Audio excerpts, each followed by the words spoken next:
All right, Quintus Curtius here, back with the podcast, and I just wanted to make this podcast for a young guy who emailed me a few days ago asking a question about socializing abroad.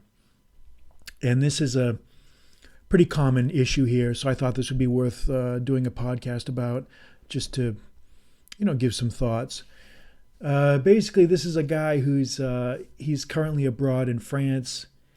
And he says he can speak French at a pretty high level, but he's having trouble meeting people. He's lived there for several months, and he says, I can't help but shake the feeling that I don't really belong here. And he goes on to say, it seems silly, but I'm having a hard time meeting with people and finding a social circle outside the usual expats. He says expats only want to speak English and hang around with their own circle. He says, I try to be as friendly with the locals as I can. I speak French, but as soon as they hear his accent, they want to immediately revert to English to get English practice. They think they're being helpful, but in reality, they're just hindering his learning process. He says, I know that Europeans are generally more reserved than Americans, but I'm having a difficult time broadening my social life, blah, blah, blah, blah, ideas. Okay. Glad you asked. I like this sentence that you said here. You say here that I can't really help shake the feeling that I don't really belong here. Well, there's a reason for that. You don't belong there. You don't. It's not your country. You weren't born there. You didn't grow up there. I'm not saying it's not a good idea to live there. I think living abroad is an excellent experience. I think it's something that everyone should have. But I think what you're finding out is that, there are just some types of barriers, language, culture, that just cannot really be overcome. And no matter where you go outside your own country, you're never really going to fit in. You're never really going to fit in the same way that you do in your own country.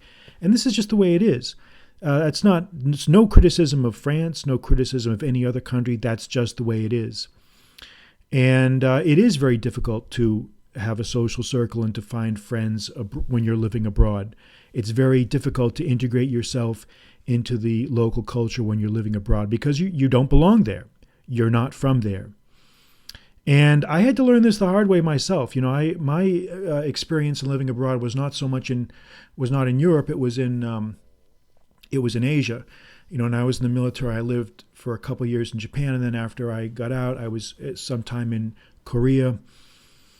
And at that time, I was very naive. I think I thought that it would not be as uncomfortable as it was, that you could sort of just kind of bridge these language barriers by learning a little bit of the language. And, I never thought that I would be able to, quote, fit in or anything, but I did not realize just how difficult that overcoming these deep cultural chasms would be.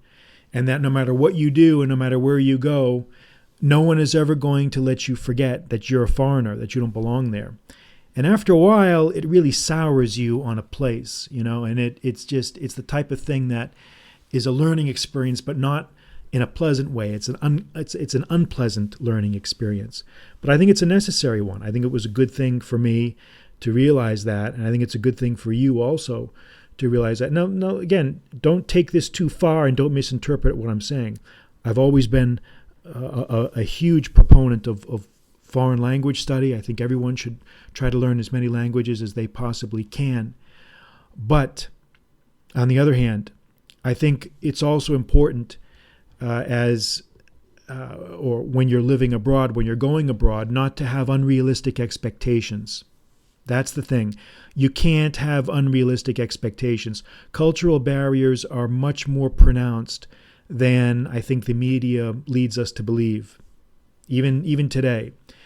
And you're right, especially if you're a native speaker of English, everyone is going to try to pimp you out for English practice. It really got under my skin in the old days when I was in Asia. You would try to learn the local language. You would try to learn the language of the country that you are at. And no matter what you did, it was always English practice, English practice, English practice.